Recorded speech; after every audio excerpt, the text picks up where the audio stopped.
Buenos días, con ustedes para esta nueva producción de Agropecuaria Siglo XXI. Siempre a esta hora, a las 9 de la mañana, nos reciben en sus hogares, en sus empresas, en su medio de trabajo, y recordándoles que estamos en nuestro canal YouTube, donde después del programa, a partir de las 10 de la mañana, nos pueden accesar. Ubique el canal, como usted ve a pie de pantalla ahí, la dirección, link, y suscríbase, y así cada semana recibe la información de la disponibilidad del programa y puede ahí ver todo el programa en el momento que a usted le parezca. Comenzando la apertura del programa, queremos hacer un comentario breve en el sentido de que estamos a 15 días del cambio de mando. Va a asumir el presidente electo Luis Abinader Corona. Ya se identifican los aprestos de cambio de mando bajo un ambiente nunca visto en el país, en nuestra vida republicana. En el momento que estamos enfrentando los embates de una pandemia a nivel mundial, con ya miles de muertos a nivel mundial, y aquí en el país ya rebasamos la cifra de los 1000 en esta misma semana, con su consecuente derivación hacia una crisis económica y social casi explosiva, vamos a decir, que solamente ha sido sostenida por la gran inyección de miles de millones de pesos que tiene que hacer el Estado en personas cesantes y en apoyo en los sistemas de salud. Solo nos resta esperar que esta situación no se agrave y que podamos contener esta situación de salud, que es lo que genera todo el problema, y que como país lo queremos superar esta prueba. En el contenido del programa tenemos dos eventos importantes. Primero es un acto de reconocimiento realizado el ministro de Agricultura, Omar Benítez, por su gestión frente al ministerio durante aproximadamente 2 años. Ya afloran críticas de sectores relacionados a la agropecuaria, cuestionando su labor y planteando el abandono del campo durante su breve gestión. Entiendo que no debemos ser mezquinos y reconocer lo positivo, aunque se haya sido ejecutado por otra persona. Solo el tiempo va a indicar si su gestión fue positiva o negativa. La ocasión propicia para rememorar como ya hace varias décadas, yo mismo, quien le habla en este momento, criticaba las gestiones del gobierno del doctor Balaguer, las grandes avenidas metropolitanas que se construían en Santo Domingo, carreteras, presas, el parque Mirador, la misma obra del Faro Colón, el caso que eran obras que en ese momento considerábamos suntuarias. Hoy no hemos tenido que tragar nuestras palabras y reconocer la visión de estadista que tuvo ese presidente en dicho momento. Veía 20, 30 años por delante de todos nosotros. Vamos a cerrar el programa con una interesante entrevista al economista y profesor del INTEP, Pavel Issa, con quien vamos a debatir temas de actualidad, proyecciones y perspectivas al cierre del año, de este oneroso año en el sentido económico, donde ya se prevé un déficit de hasta un 7% del PBI. Pero no podemos bajar la guardia, seguir luchando para salir lo mejor de esto. Vamos a una breve pausa y continuamos con el contenido del programa.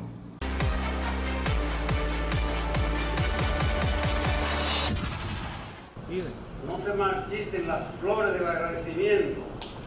¿Por qué no recordar aquel pasaje bíblico donde Jesús sanó a 10 leprosos y solamente uno se devolvió a dar las gracias? Hemos querido realmente que quede en una placa que la hemos diseñado con los materiales de más larga duración para que lo respete el tiempo.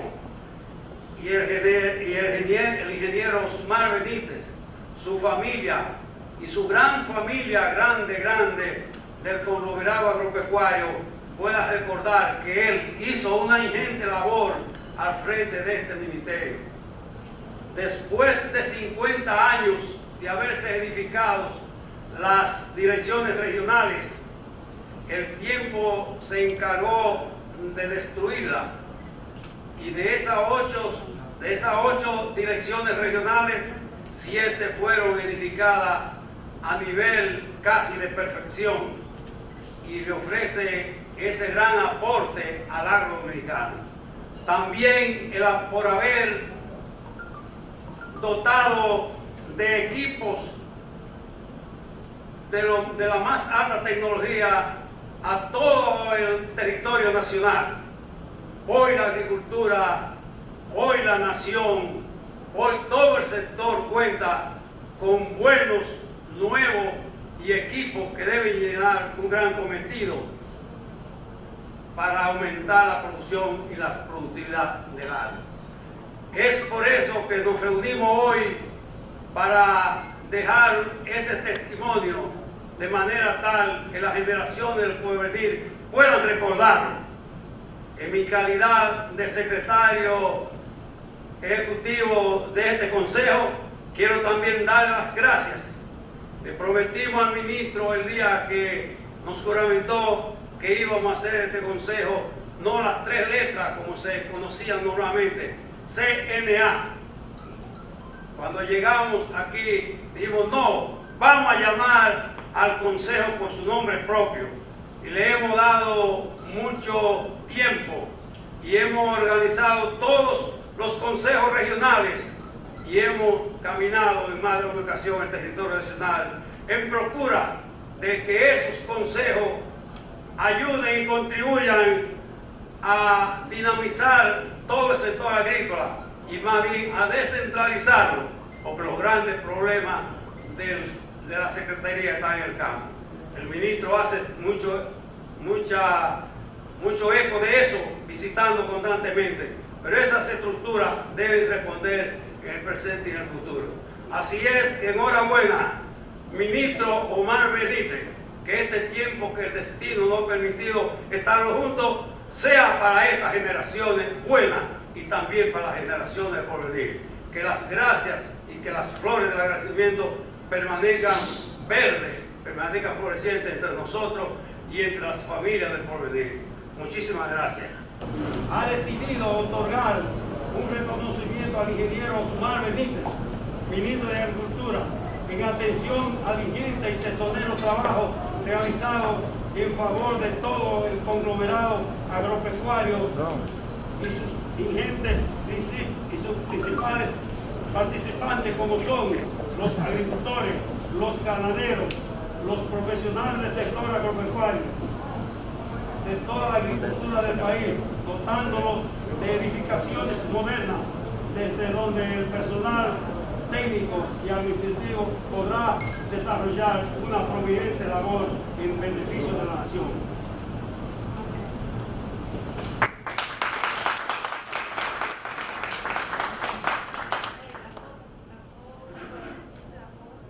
Lo primero es que quiero agradecerle a los miembros del Consejo el privilegio de concedernos este reconocimiento, que más que un reconocimiento material, para mí es un reconocimiento afectivo, de cariño, del espíritu, porque es precisamente cuando la palabra se empeña para hacer reconocimiento afectivo, esa es la que te cala en el alma. Y por ello yo agradezco mucho este gesto del ingeniero Sandino de Jesús y los demás miembros de los consejos, que están varios aquí, de los consejos ya regionales que se han reconstituido, se han formado ante nuestro paso por el Ministerio de Agricultura. Creo que debo decir que por años me preparé para ser ministro de Agricultura. Cuando se me brindó la oportunidad, hace 2 años, pues venía preñado de ideas muy claramente de lo que había que hacer para tratar de impulsar cambios que se mantengan en favor de los productores, las productoras y sus familiares.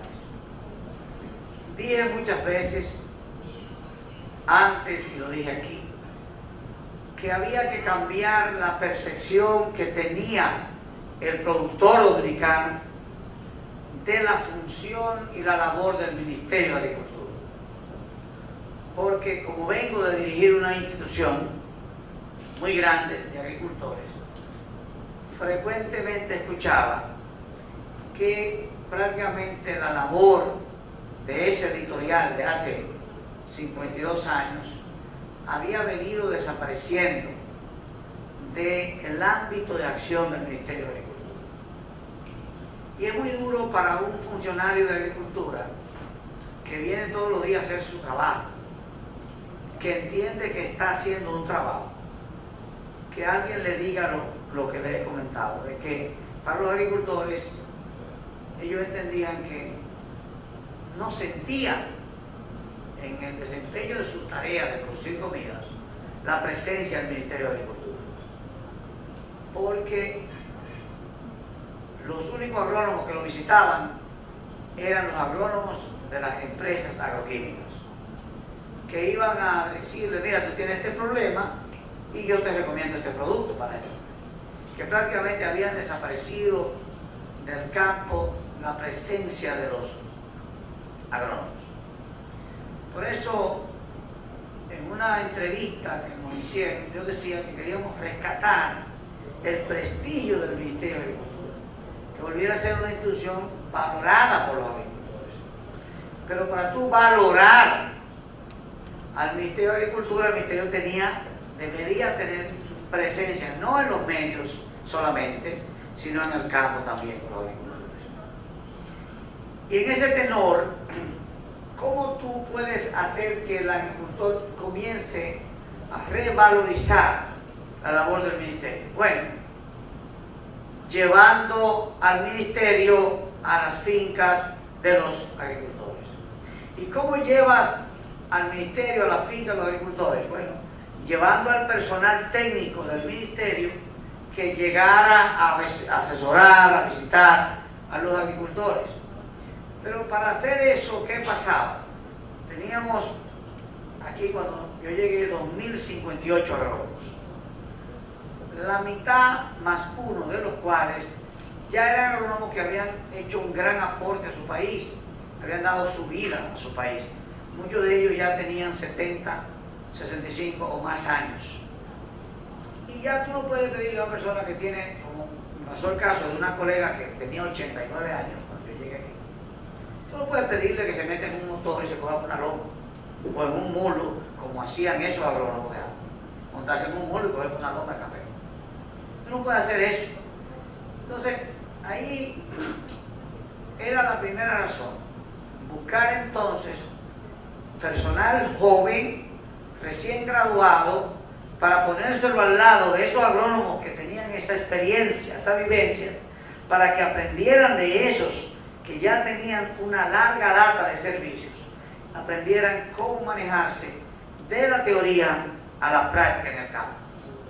Entonces, por eso decidimos contratar 150 agrónomos nuevos, recién graduados. Terminamos contratando 168 agrónomos recién graduados, y últimamente incorporamos un grupo adicional de agrónomos en el área de sanidad, principalmente en cuarentena, y en el área del departamento de apoyo para cultivos protegidos, de probar, y también en el área de preinspección. Casi todo ligado con el tema de asistencia directa a los agricultores para fortalecer las áreas donde no llegaba la cobertura de socorro. Pero ¿qué hago con contratar agrónomos nuevos si no tenían entonces medios para trabajar con los agricultores? Que no tienen transporte, era el primer argumento. Transporte para los encargados de zona, o encargados de subzona, o encargados de programas. O que no tenían transporte para esos técnicos agentes de asist, los denominados agentes de área. Y entonces por eso convencimos al presidente de hacer una inversión en equipar agricultura. Y compramos 100 camionetas nuevas. En agricultura había 24 tractores, de los cuales 4 o 5 estaban en operación, en muy mal estado. Compramos 80 tractores nuevos. Y también decidimos hacer operativa la acción del agrónomo en los campos. Y para ello no hacía nada con darle una motocicleta nueva a un agrónomo y después decía, bueno, es que no tengo combustible. Y para ello fuimos a un paso más allá y creamos un sistema de aprovisionamiento de combustible en las regionales, pasar de un director regional que venía en una camioneta con 5 barricas para que aquí le llenaran 5 barricas y volver para dentro de la semana siguiente volver con 5 barricas, a un sistema donde las direcciones regionales tienen su asignación de combustible, pero también fuimos más allá para darle a los agrónomos una asignación de combustible individualizada con una tarjeta de crédito. O sea que este agrónomo que tiene una motocicleta, esa motocicleta consume 3 galones de gasolina por semana, 4. Entonces esa tarjeta tenía 12 galones en mes para que no tuviéramos el aumento. El tema entonces de los viáticos y las cajas chicas. Las direcciones regionales tenían una caja chica de 50.000 pesos para ser reponible cada 30 días. Y vimos que así no funcionaba. Entonces creamos un fondo reponible para ponerle a cada director regional 1 millón de pesos. 1 millón de pesos disponible en sus manos para invertirlo en cubrir las operaciones de la regional. Pero ese 1 millón de pesos era reponible, quiere decir, con un reglamento que decía, cuando llegue a 500.000 pesos que hayas invertido, con brigadas, con trabajo en el campo con los agricultores, metiendo brigadas para chapear a los agricultores, para hacerle limpieza, para ayudarlos a limpiar los canales, o sea, actuando, agricultura que se sintiera, con personas identificadas. Cuando llegara a medio millón de pesos, entonces el director tiene la facultad de solicitar una reposición de ese medio millón, pero todavía tiene medio millón, que en lo que le llega a la reposición tiene todavía para seguir trabajando. Y eso fue lo que comenzó a transformar la experiencia de los agricultores. Yo tengo muchos testimonios, como conozco tantos agricultores, manejo una institución de más de 100, ya alcanzó los 180.000 agricultores. Comencé a recibir testimonios de la gente que me escribía, me decía, Omar, aquí hay un veterinario. Yo tenía años que no veo un veterinario, porque contratamos 80 veterinarios nuevos también, de instituciones de ganadería. O sea, comenzamos a fortalecer eso. Y la gente comenzó a sentirse en el campo. Y ahí vino la reacción de los agrónomos y la reacción, perdón, de los agricultores, valorando nuevamente la labor de agricultura. Pero en adición a la asistencia técnica o el acompañamiento, también la gente pedía encarecidamente que le ayudaran con los caminos, o que le hicieran una laguna, o un lago, o un reservorio, o que le hicieran un pozo tubular. Y entonces ahí entramos a comprar equipos pesados, una inversión de 960 millones de pesos. Hoy el Ministerio de Agricultura tiene 80 equipos pesados. Hoy el Ministerio de Agricultura tiene bulldozer, greda, pala, rodillo, retroexcavadora. Hoy el Ministerio de Agricultura tiene 30 camiones volteos nuevos o más. Hoy el Ministerio de Agricultura reconstruimos, reparamos de 10 o 12 máquinas viejas, reparamos 13. Nosotros hemos hecho más de 1.000 pozos en 2 años, más de 1.000 pozos. Y seguimos haciendo con maquinitas viejas que estaban abandonadas hacía 20 años. Entonces, eso nos ha dado mayor presencia en el campo. Hemos reconstruido una cantidad enorme de caminos vecinales, hemos construido nuevos caminos vecinales, hemos hecho un trabajo que hoy el agricultor lo siente, lo valora y lo utiliza. Pero había una cosa que desde que llegué en esa relación de armonía con los gremios, porque la queja de los gremios que se iban a la huelga y a cada una marcha era que los ministros de Agricultura no lo recibían. Y no lo recibían porque, bueno, porque lo único que vienen es a pelear y a pelear y a pelear. Entonces, desde el mismo día que seguramente acordé con ellos un programa de reuniones, me trajeron una lista de 11 puntos, 11 reivindicaciones. Yo les dije, pongan 12, porque además de esas 11 vamos a hacer una adicional. Hoy en día, están invitados ustedes, los gremios, el día 6 de agosto, van a hacer un reconocimiento también, porque ellos dicen que Por 25 años no había vivido la experiencia de diálogo, de cooperación que han tenido en estos últimos 2 años. El primer punto de reivindicación del agrónomo era que se categorizara su profesión,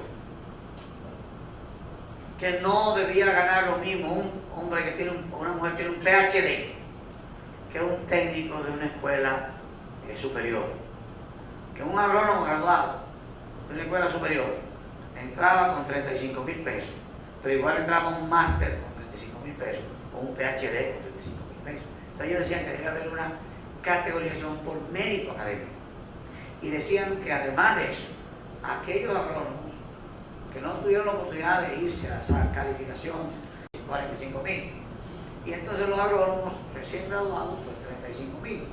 Ahora, si es un agrónomo que tiene 10 años o más, entonces cae en la categoría de PhD. Y hoy puedo asegurar con mucha satisfacción que el 95% de los agrónomos del Ministerio de Agricultura ganan 50.000 pesos. Que pasaron de 35.000 a 50. Querían pensiones, pero pensiones con seguro. Cuando planteamos el programa de pensiones, pensionamos los primeros 200. Cuando llamé a esa colega de 89 años, decirle, mire, vamos a conseguir su pensión, ella me dijo, ay, no me haga ese favor, ministro. No me haga ese favor. Digo, pero ¿cómo va a ser? Usted tiene 89 años. Usted tiene 89 años, de 80 y tantos años, trabajando en agricultura. Yo usted lo ha dado todo.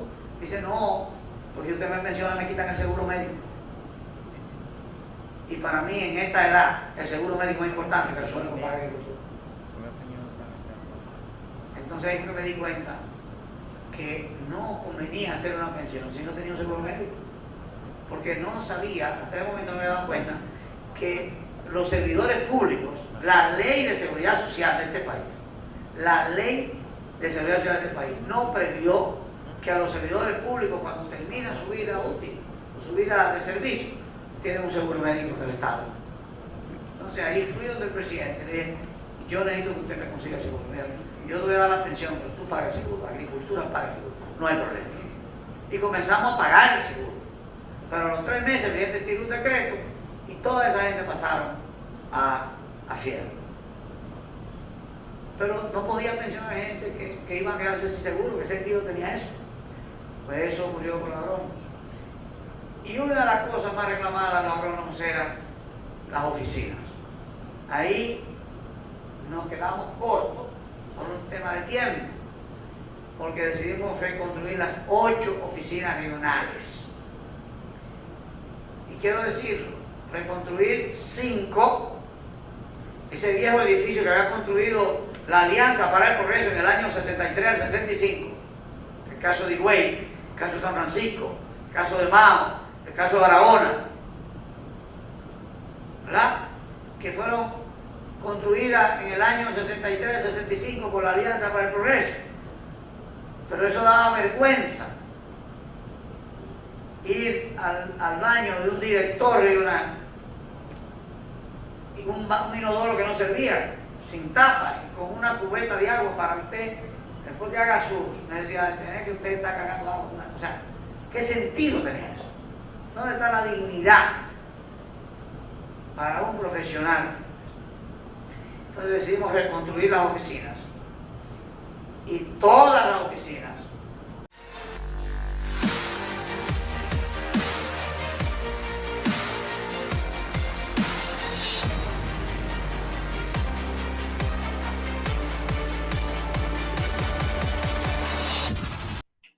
Amigos, en la entrevista de la semana nos place tratar un tema que siempre es vigente: el impacto económico de la pandemia en la economía dominicana, su situación actual y hacia futuro, ¿qué podemos esperar?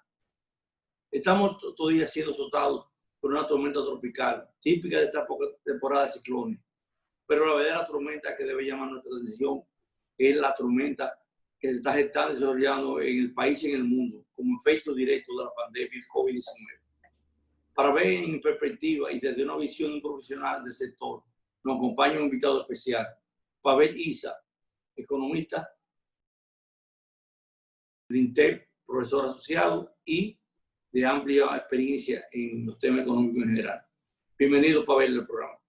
Muchas gracias por tenerme con ustedes. Sí. Pavel, para comenzar como una especie de introducción y de ambientación, te voy a leer algunos parámetros que estuve viendo en la prensa y que son de común conocimiento ya, para de ahí tú generes un análisis de la situación en este momento y hacia el futuro. Por ejemplo, desde hace 2 meses la empresa volvieron a abrir lentamente su puerta en un plan de desescalada que fue ahora no exitoso y que más de 1 millón de trabajadores aún permanecen, no obstante esto, con contratos suspendidos. Y de hecho, en este mes de junio, informa el Ministerio de Trabajo que más de 300.000 empleados ya entraron en cesantía permanente, o sea, en despido. O sea, perdimos más de 300.000 puestos de trabajo solamente en un mes. La exportación de mercancías en el periodo de enero-junio 2020, comparado con el periodo anterior, bajaron unos 337 millones de dólares, un 6.89. No obstante a que en ese mismo periodo tuvimos un superávit por el precio del oro, pero con todo y eso bajamos. O sea, habría sido más de 1.000 millones si no hubiera ido el superávit del oro. La remesa, en cambio, como yo lo comenté la semana pasada en mi programa, incrementaron más de un 25%, lo que nadie esperaba, pero el turismo sigue en cero, como siempre. Y las reservas internacionales, por ejemplo, consolidadas, del sistema bancario consolidado global, son de 8.139 millones en la última cifra, el 14 de junio de este mes, ahora. Reflejando un aumento de unos 844 millones, o sea que tenemos más dólares. Entonces son cosas que muchas veces uno dice, pero datos contradictorios aparentemente entre uno y otro. En este panorama y otros más datos que tú conoces como economista, ¿cuál es la perspectiva para este último semestre del año? Mira, las perspectivas son inciertas. La realidad concreta es que estamos en un profundo abismo económico. La epidemia, la ausencia de vacuna o de tratamiento efectivo de la epidemia y una epidemia que se propaga tan rápido y de forma tan silenciosa.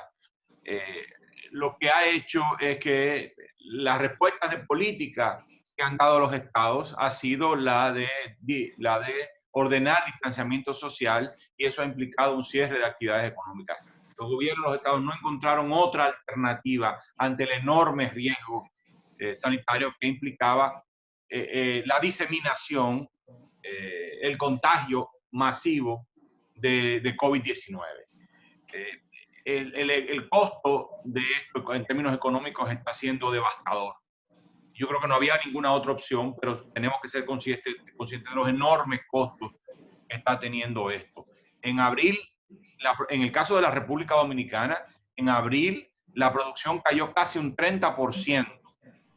En mayo cayó un 14%. Y es posible que junio haya ido en la misma dirección, más o menos probablemente un 15, 14, entre 10 y un 15% de caída. Como bien decías al inicio, la cuestión es que al percibirse inicialmente que el crecimiento de los contagios estaba estable, no era que no se aumentaba el contagio, sino que se había estabilizado, pues las autoridades decidieron, como en muchas otras partes del mundo, abrir, ¿no? Reducir las medidas de distanciamiento social, y las consecuencias se han sentido en lo inmediato. No teníamos claridad de qué iba a pasar, aunque alguna gente decía claramente que iban a aumentar los contagios, pero la presión económica era realmente demasiado fuerte, y lo que estamos viendo es un rebrote, aparentemente, porque también estamos un poco a ciegas en esto de la epidemia, porque el número de pruebas sigue siendo insuficiente a pesar de que ha crecido, ¿no? Pero toda la evidencia apunta a que está creciendo el rebrote. Entonces lo que ha pasado es que se ha reintroducido el estado de emergencia y se han vuelto, digamos, a ordenar paralización de actividades, aquellas que son en la noche en particular, y es probable que se introduzcan medidas adicionales. Entonces estamos en el abismo y no sabemos cuándo vamos a salir de él. Entonces, por eso digo que el segundo semestre es incierto. Va a ser negativo respecto a 2019, pero no sabemos qué tan negativo va a ser. Y lo que ha sucedido es que hemos tenido, digamos, un doble golpe. El mandato de paralizar muchas actividades económicas ha significado, de alguna casi simultáneamente, un shock de oferta y de demanda. ¿Qué significa esto? Significa que se manda a paralizar las actividades económicas y tiene que detenerse, ¿no? Eso implica, eso es un shock de oferta, es decir, se para la producción por orden gubernamental frente al riesgo sanitario. Luego, como resultado de esa paralización, los ingresos se caen. Los ingresos de los hogares, quiero decir, los ingresos de las empresas y de los hogares y del gobierno se caen, ¿no? Porque es la actividad económica la que hace que la gente gane dinero, que las empresas ganen dinero y que el Estado reciba impuestos. Entonces, eso se traduce en un shock de oferta, de demanda, porque la gente no tiene dinero para salir a comprar. Y es la demanda la que activa la producción. Entonces tú tienes un doble golpe sobre la producción, sobre los ingresos y sobre el bienestar de las personas, ¿no? Y además de eso, en el caso dominicano, como economía pequeña, igual que otras economías pequeñas, recibe un tercer golpe, y es el shock de demanda externa.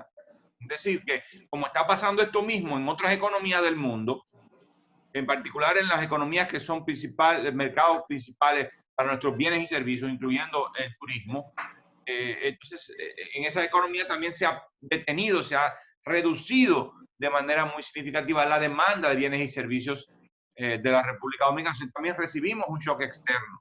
Y ahí están las cifras que está mencionando, la caída en las exportaciones. Las exportaciones entre enero y marzo eran de 690 millones de dólares promedios por mes, y en abril y mayo caen a 600 millones, es decir, perdón, de 700 y tal, perdón, casi 800 millones caen a 600 millones. El turismo, como dijiste, se vuelve cero. Y el único rubro que crece de ingresos de divisa es la remesa. ¿Y por qué crecen las remesas si la economía americana, el principal origen de la remesa, no el único, pero el principal, está paralizado? Y el segundo principal es España, que también ha estado muy afectado por la paralización. ¿Y por qué crecen? Por la ayuda federal. La ayuda federal del gobierno de Estados Unidos ha hecho que los ingresos de los hogares se hayan podido compensar, ¿ya?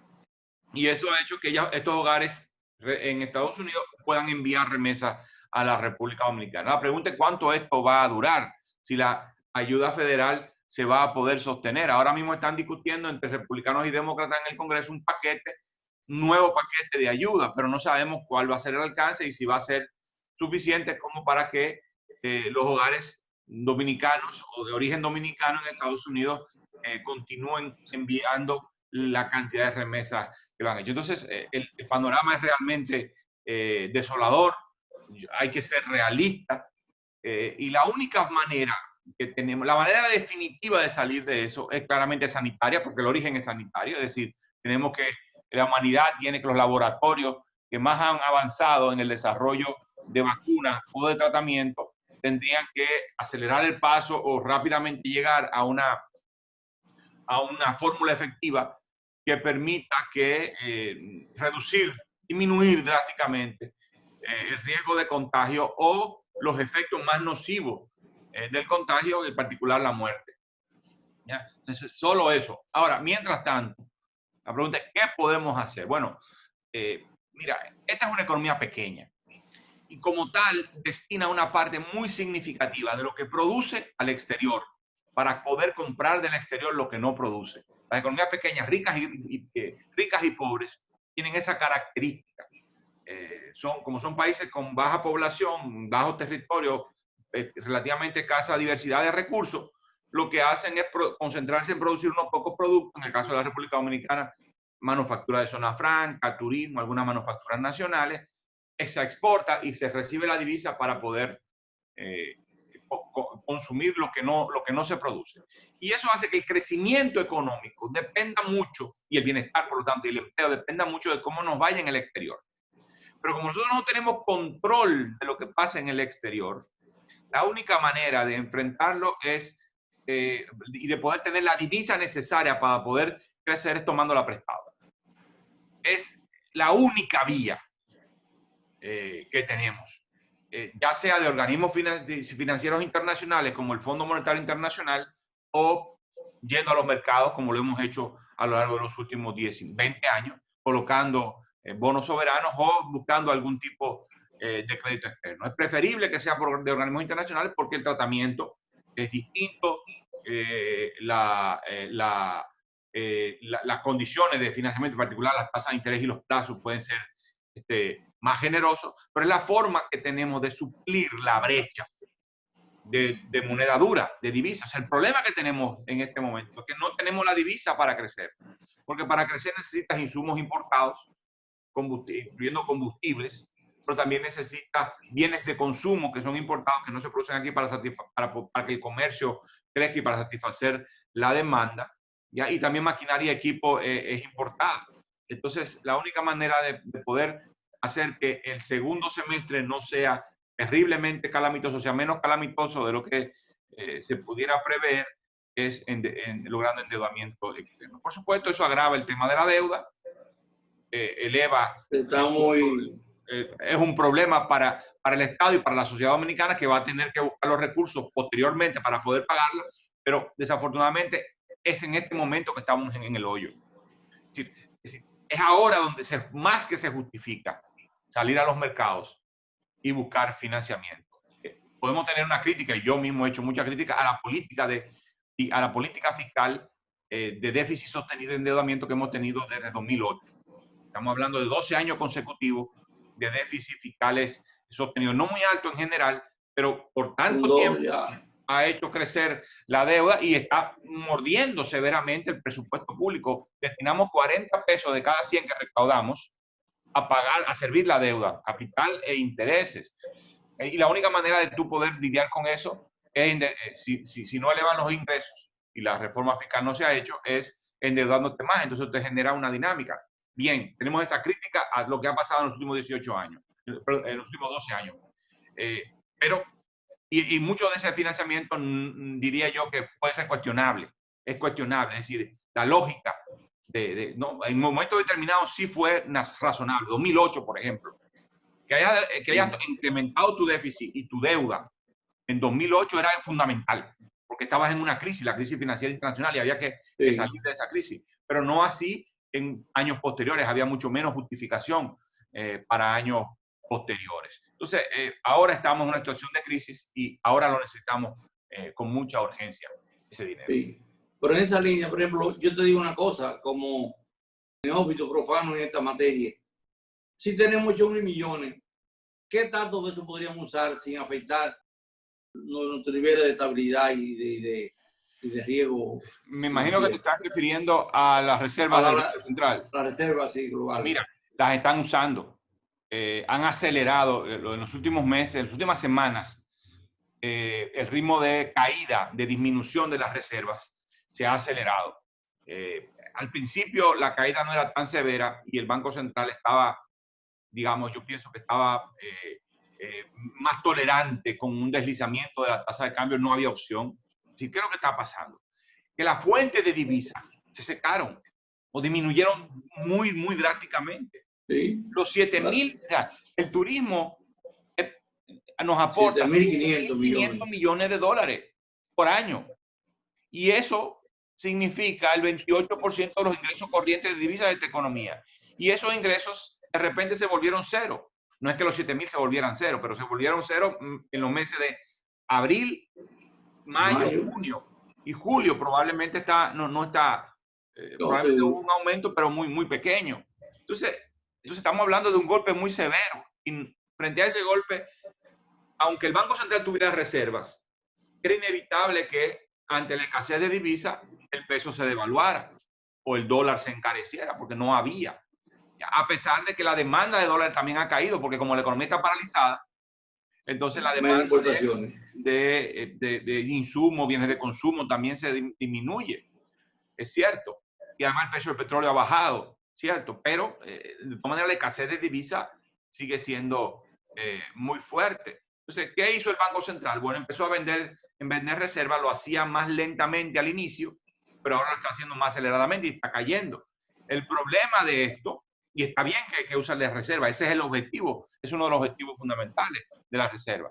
El tema es que tiene que tener mucho cuidado porque si la situación externa no se resuelve rápidamente, no se va a resolver rápidamente, el Banco Central tampoco se puede quedar desarmado. Que si vende todas las reservas, bueno, tenemos una situación muy, muy difícil porque ahora mismo el tipo de cambio no se va por las nubes porque el banco, en parte porque el banco ha estado vendiendo reservas, ¿ya? Pero y la gente ve que todavía tiene, como tú dices, tú hablas de 8.000, ya no está en 8.000, ya está en 6.000, casi 7.000. Pero la gente ve cómo está cayendo. Entonces, en la medida en que va cayendo, la gente se asusta y puede tratar de demandar divisas más allá de lo necesario y presionar aún más innecesariamente el tipo de cambio. Entonces, por eso el Banco Central no esperaría yo que quemara todas sus municiones para defender el tipo de cambio, pero sí la ha usado de manera activa en las últimas, yo diría que en particular en el mes de junio. A finales de mayo y mes de junio la usó. Cuando uno ve abril sí vendió, pero se manejó con cuidado, pero ya a finales de mayo la usó mucho, ¿sabes? Pero eso no va a dar para toda la vida. Eso se agota, entonces necesita volverla a inflar, a llenar, ¿no? Y necesita llenar el tanque de nuevo de reservas. Sí. Y eso solo en una situación como esta lo puedes hacer colocando bonos soberanos, una emisión fuerte de $3.000 millones o algo así, o yendo a los organismos financieros internacionales y tomando prestado. Sí, pero Pavel, veo una cosa que si vamos al génesis de esta situación, que es la pandemia y el manejo que ha tenido la nación, vamos a llamar así, con este problema. Pienso en Finlandia, en Vietnam, países exitosos, donde en Vietnam no había un solo muerto con todo y estar en enfermedad dentro. O sea, te diga a ti que hay una metodología que ha probado ser exitosa.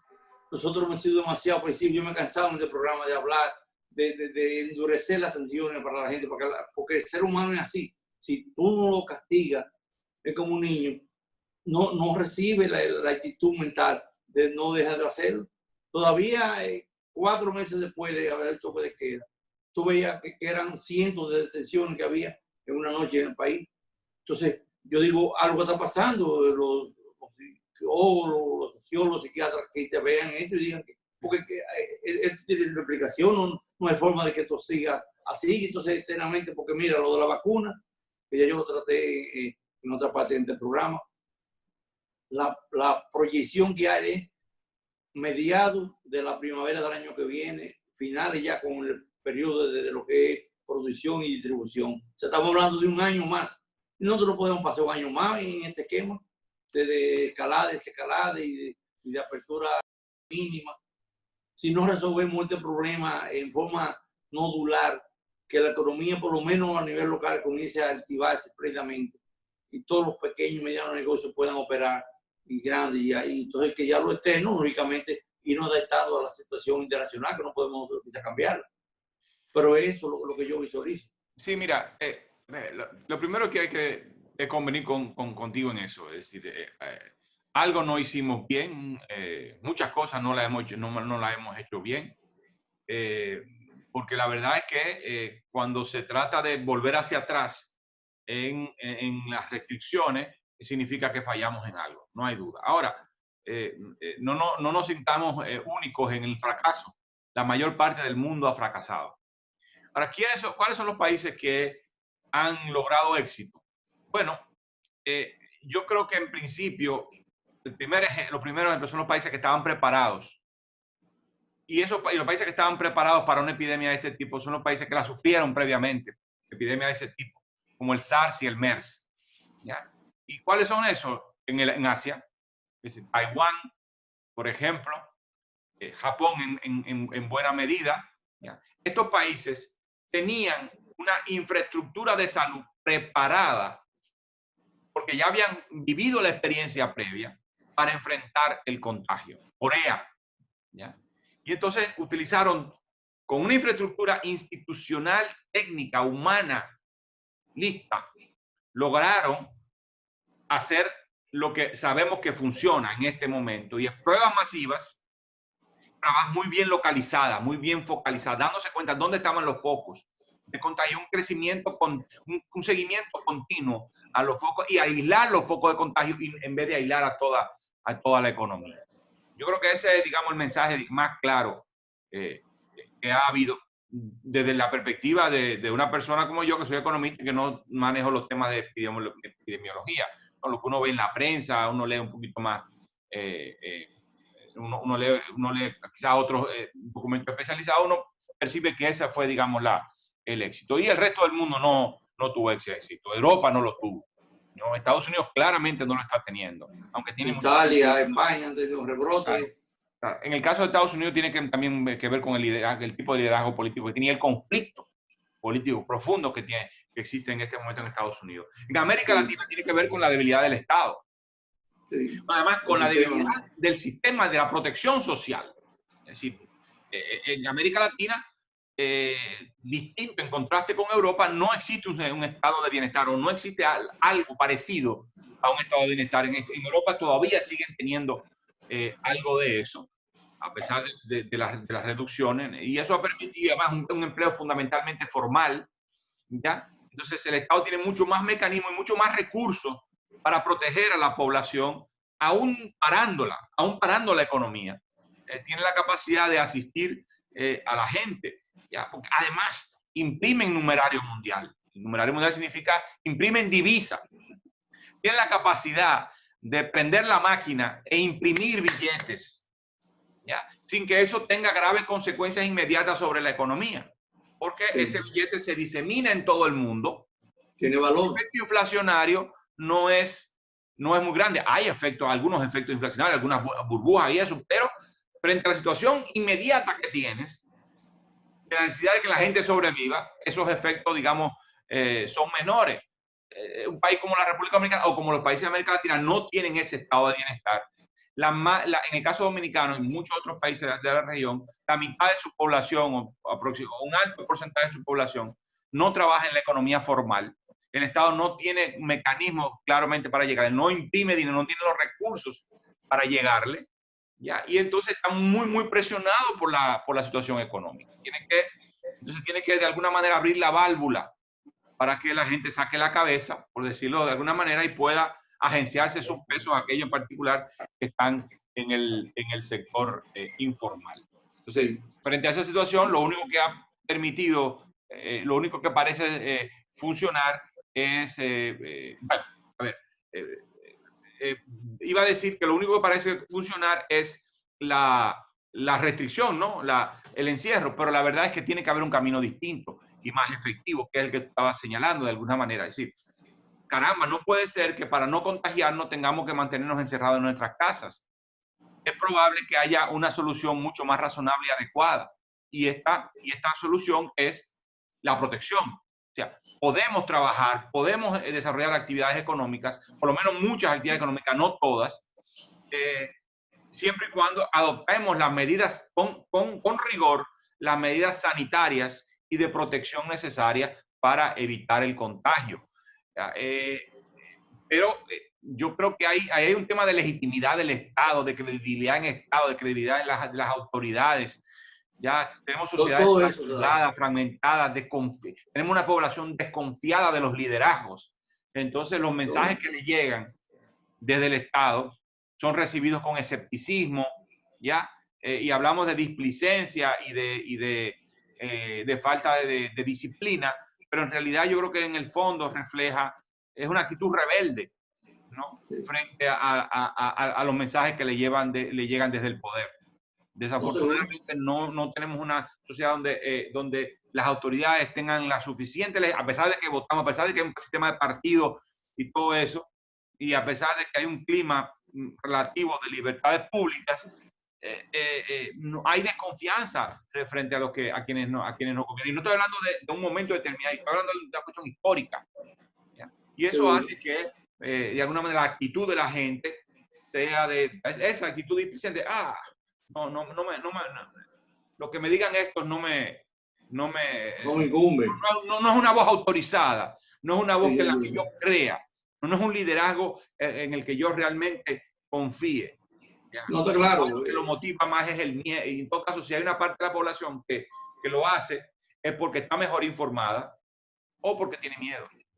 Seguro. Hay un asunto, es claro, es que estamos en un torbellino de eventos que es muy difícil resolver, un periodo de transición en que la autoridad está saliendo, no se siente con responsabilidad o poder autoritario para implementar las cosas como quisieran. Un nuevo gobierno que entra que tampoco puede tomar las medidas porque legalmente todavía no está instaurado. O sea, tú mezclas este cóctel de cosas y, oye, en la parte sanitaria, yo te puedo dar constancia de que gente que conozco que está enferma en su casa con el COVID, y entonces la gente que está teniendo allí está libre, sin seguimiento, sin cerco, para que esas personas no sigan siendo transmisores potenciales a la calle. Así es. Sí. Una persona que conozco, el papá enferma, está cuidándolo ella y la esposa y un hermano. Ellos tres, ellos mismos fue que se recluyeron. Oye, nadie fue a decirle que él se tranquilo en su casa. Ellos pueden salir a la calle y caminar y meterse en un supermercado, en una ferretería. Y ya tú te imaginas el peligro que es. Y más con el problema que todavía no tenemos constancia del distanciamiento. Lo que pasa es que tampoco le puede poner un policía a cada hogar donde hay un contagiado, no le puede poner un policía en la puerta. No, es que tiene que ser conciencia ciudadana. Es por eso que yo hablaba de la necesidad de que hubiese confianza en el Estado. Yo estoy hablando de confianza en el presidente, no estoy hablando de confianza en las autoridades electas necesariamente como tal, sino en que el Estado actúa en beneficio de todos. Eso no lo tenemos. No está claro. Yo creo que, Pavel, ya lo que queda es esperar a ver la implementación de esta nueva medida, el cambio de gobierno, que se sienta por lo menos, digamos, ya cerrando agosto, ver qué panorama se presenta, a ver si esto mejora. No nos queda, creo, otra alternativa. Así es. Sí, pues gracias por tu habilitadora palabra, Pavel, y como siempre, abierto un espacio para ti, para cualquier cosa. A la orden siempre. Amigos, concluimos con la entrevista del programa. Muchas gracias por su atención. Les esperamos el próximo sábado a esta misma hora.